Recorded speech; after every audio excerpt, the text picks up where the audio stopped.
Okay, we must appreciate you for coming to our studios this morning, Dr. Eugene Chukwu Ibe, President, Society for Quality Assurance in Nigeria, and Chairman, Association of Private Practicing Veterinary Doctors in Enugu State. Thank you so much for coming to our studios. So, a bit on the protest, in your own view, would you think that it was a good point to raise as a matter of protest? Would you have suggested some other means of conveying that message to the authorities? Um, yes and no at the same time. Yes, because the authorities have been inundated with this issue long before now. I don't mean the notice of protest. I mean the authority knew that Nigerians are hungry, and today was not our first time of being hungry. The hunger was increasing in degree. That there was a degree of hunger. Maybe as at 10 years ago, the degree was lower than what we have now. And there's a way you push someone to the wall, the person had to react. Even in your home, if you go all day without giving food to your children, at a certain time of the day, maybe around evening, they have to ransack the whole house to find something to stay alive. That is actually the kind of reaction we saw. People say they are hungry, and very well, they are hungry because the foods are not there. The ones they are very exorbitant. Laymen cannot afford it. If you go, you find people looking for just 1 meal a day, they can't find it. So, and they are looking at you as government, and you're still basking in affluence, doing things as though nothing is happening. So, you see why protests. But there was never a time protest is the best way to deal with issues. But if you don't have any other option left for you, you hit Before the you jump street. the lagoon, Yes, protest. yes. You have to say, I am dying. So that if you were now writing it on a text message before or WhatsApp message, now you are trying to come on the street and say, yeah, I am dying. That's what they did. Okay, now, do you think that protest was able to convey that message to the authorities in terms of the fact that Nigerians are really hungry? The authorities were well aware before now. They know Nigerians are hungry. They know the economy is not doing well. They know. All the protest did was to tell the whole world where this is where we are. Because if you don't say this is what is happening, nobody will hear, nobody will know. So the authorities were well aware. I'm one of those who refuse to believe that they don't know. They know. So all they should do now is what they want to do now is what they would have done like couple of years ago. We don't have food in this country. The little we have, more mouth are scampering for them. And in the elementary economy, they say when supply is shorter than demand, what happens? Price will be flying like aeroplane. That's what's happening here. Okay, so solutions. How do we solve the hunger crisis in Yeah, our country? yeah.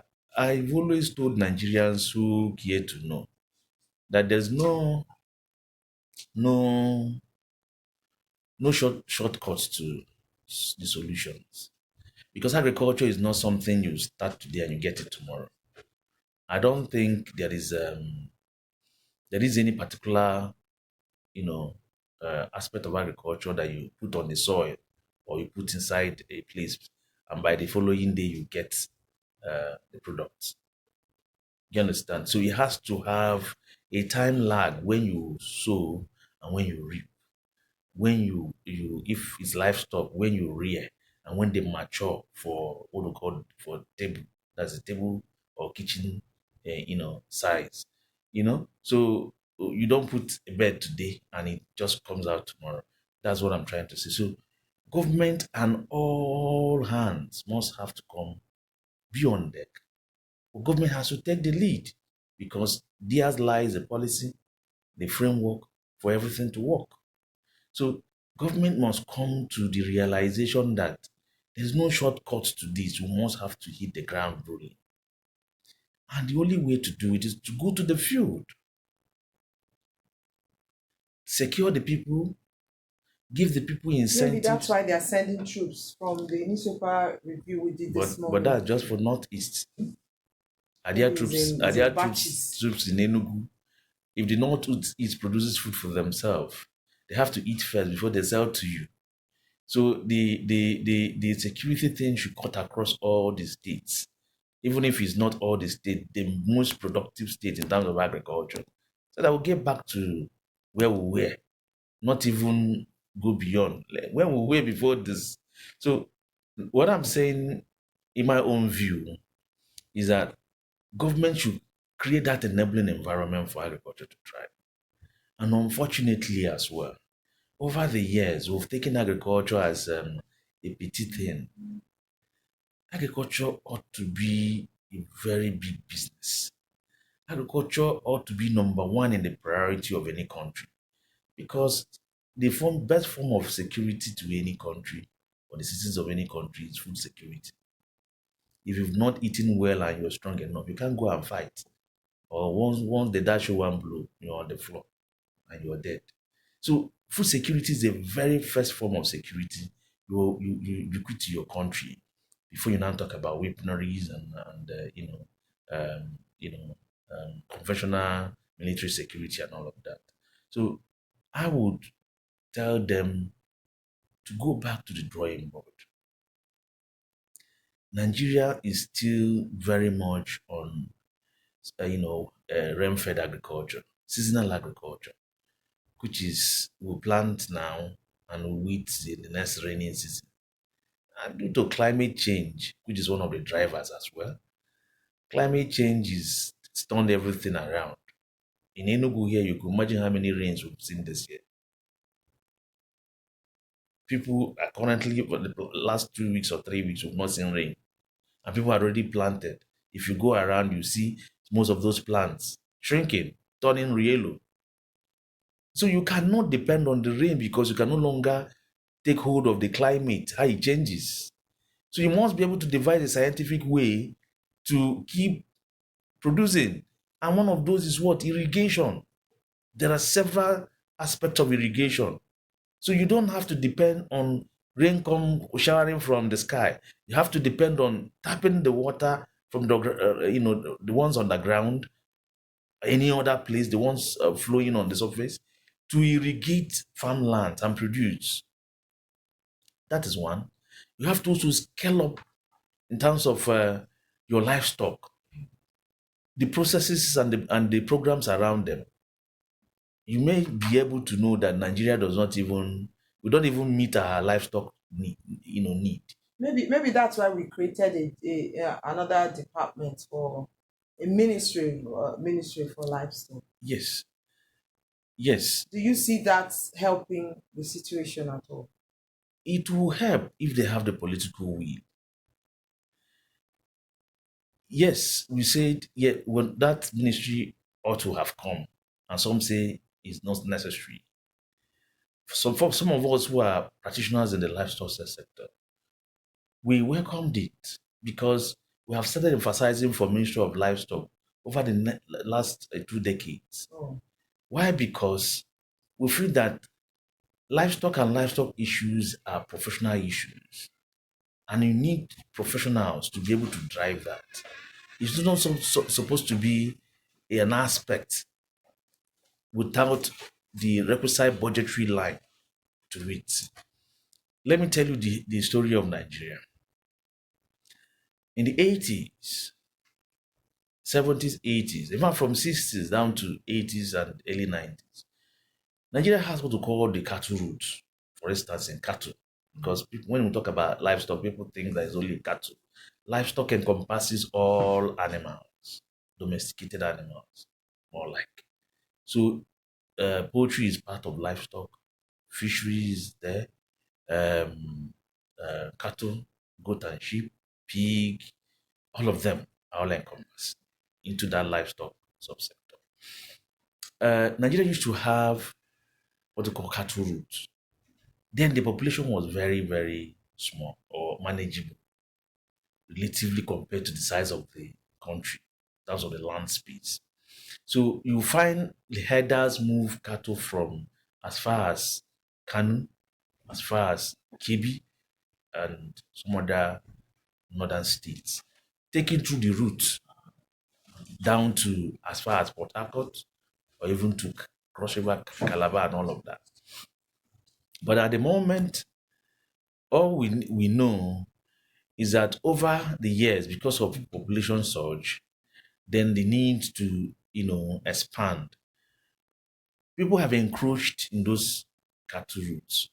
How? Because expansion was happening and people were building, and areas that were designated cattle route that you don't even find people doing ordinary agriculture have now been encroached, and people now till them because they were also part of people's land. But then there was no use for those land, much use. But now there is use for the land because the cities are expanding and people are now moving further to those areas. And the headers are now saying we don't have a route to walk around, feed our cattle because we still dependent on nomadic rearing, while the other parts of the world have moved to ranching and similar structures where you don't have to move cattle around for you to breed them and make money. So while we are still in our own moving around, the encroachment happened. That is what you see in what we call today herders farmers crisis.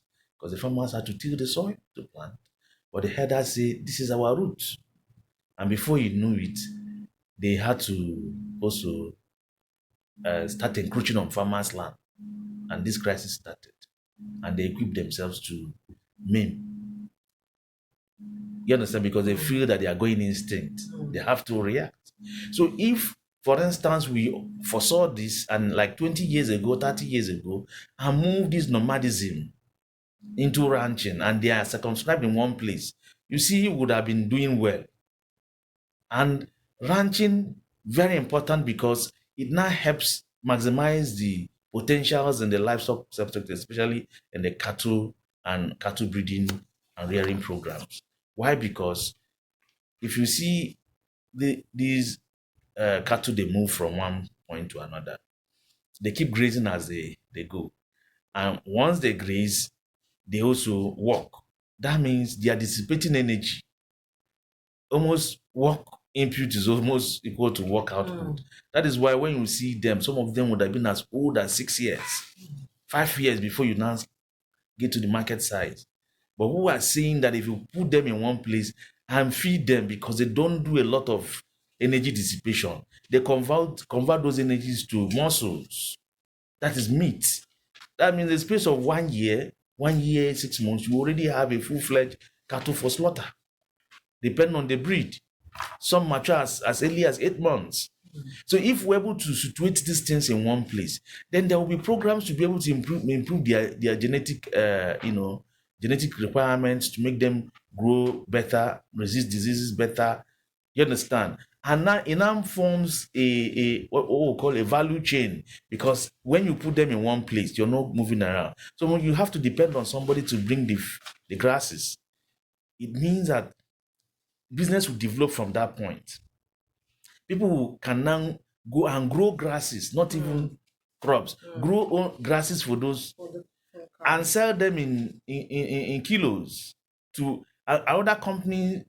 Coffee companies can come and buy those grasses, because for a cattle feed to be said to be balanced, we have to pick all the requisite grasses based on the nutritional value they contain.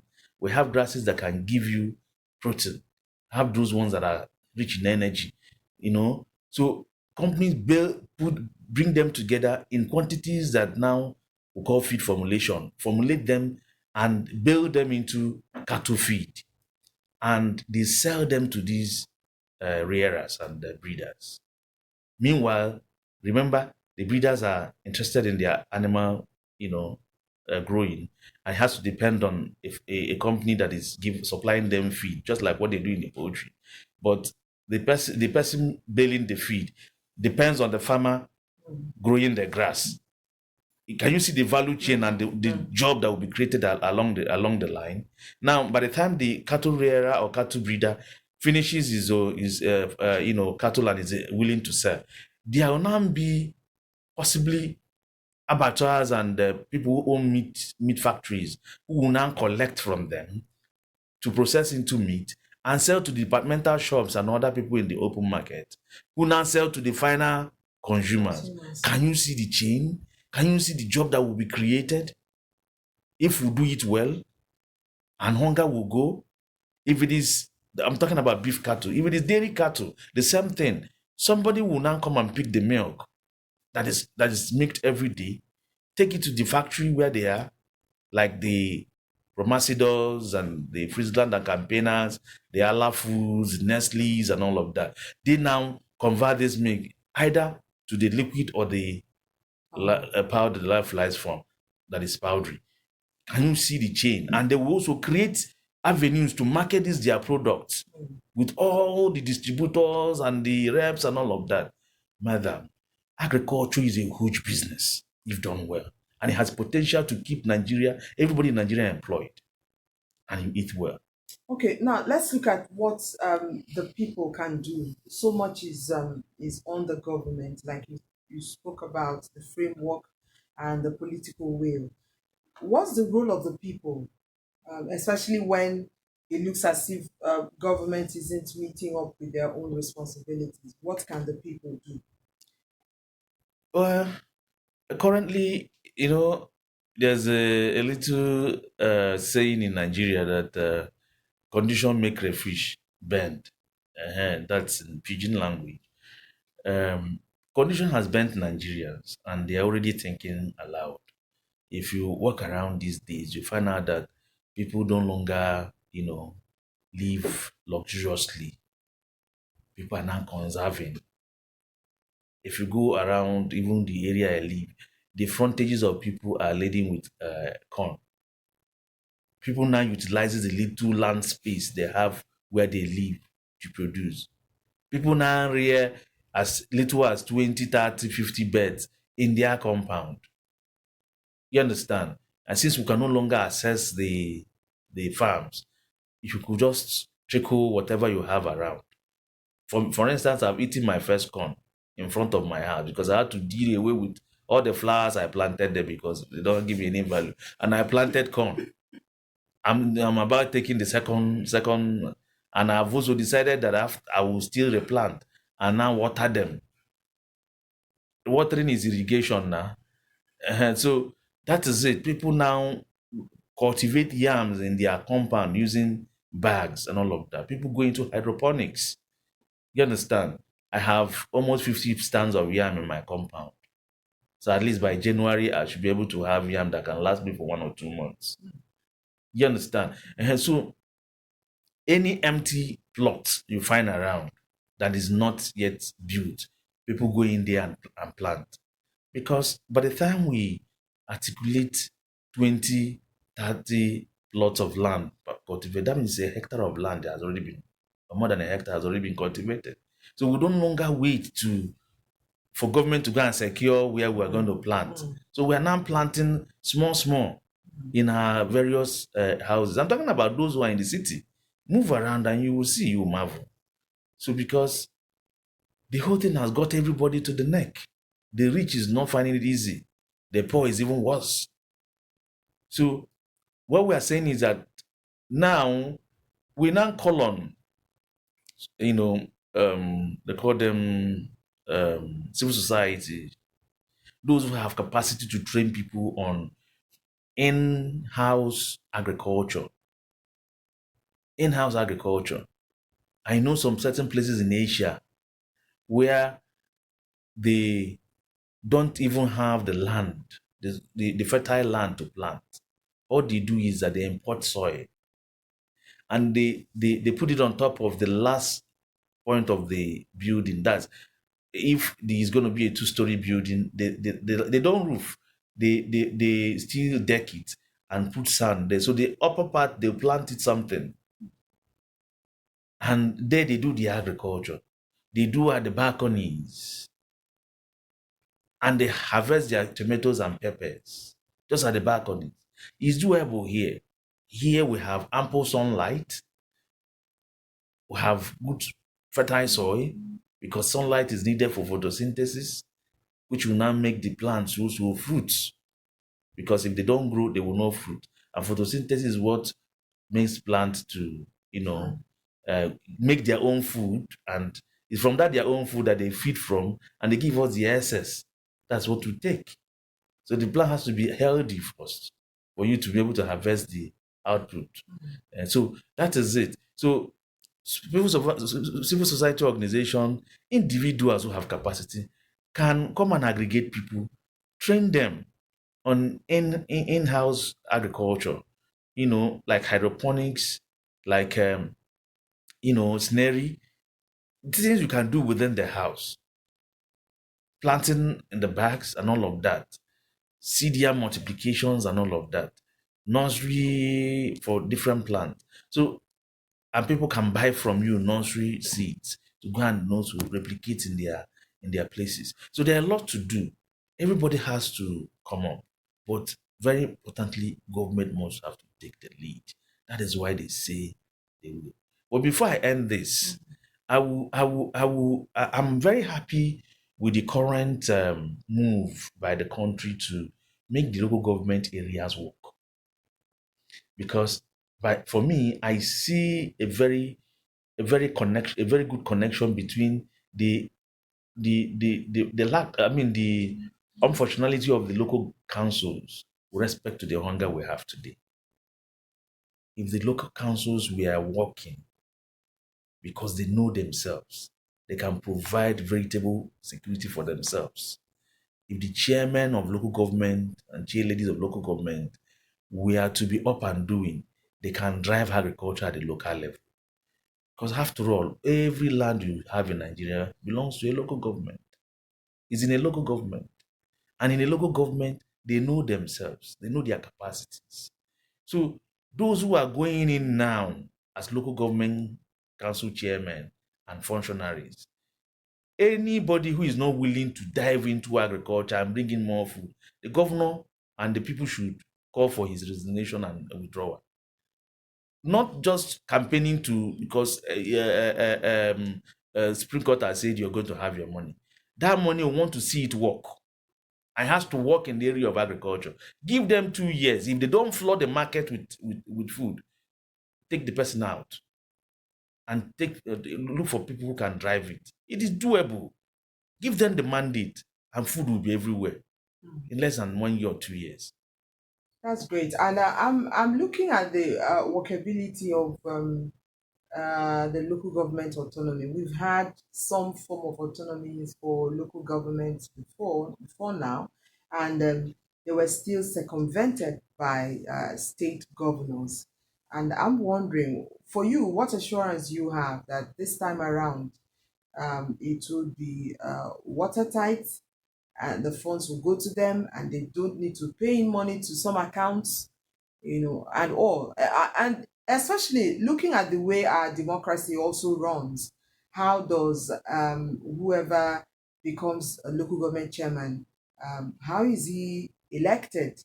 How healthy are our party primaries? Because if a group of people, or if the chairman of the party says it's you who would go, then you won't go there and do a different bidding. So what do you see this time around in terms of all of this playing out, the powers given by the Supreme Court, and what happens in our local democracy?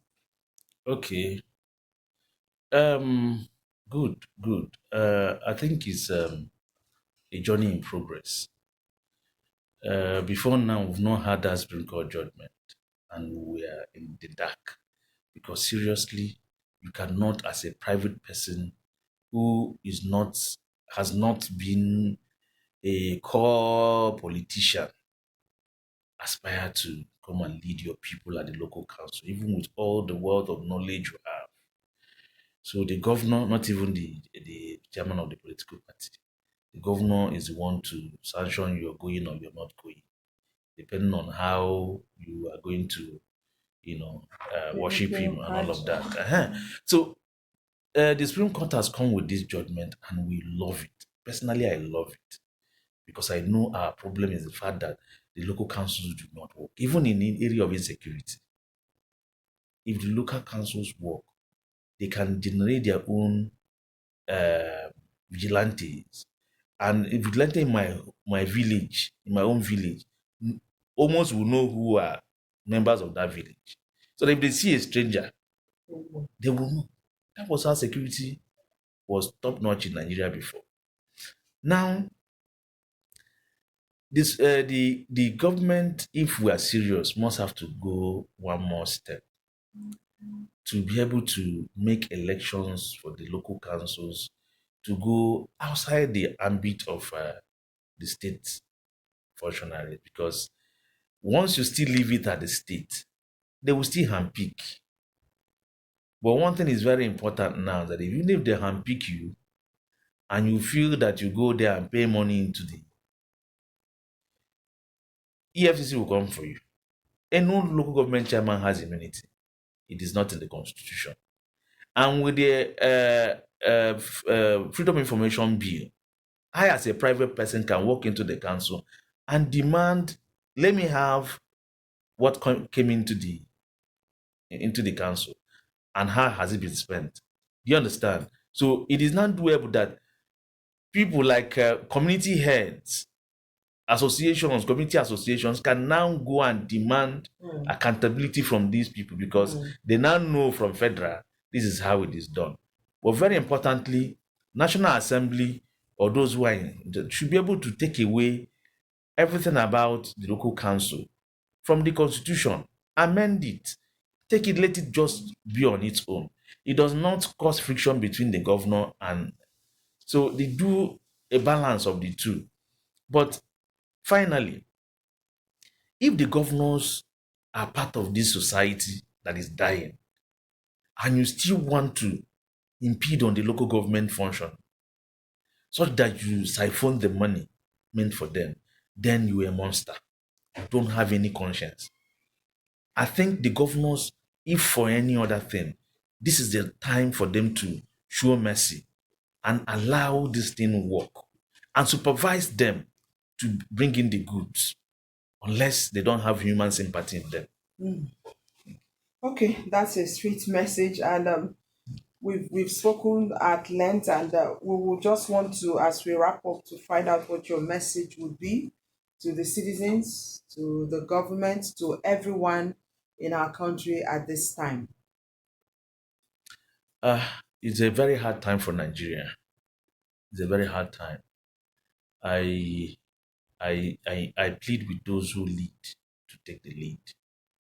Leadership is not just occupying a position, it's moving and the people follow you because we have the lead and the leader and the led.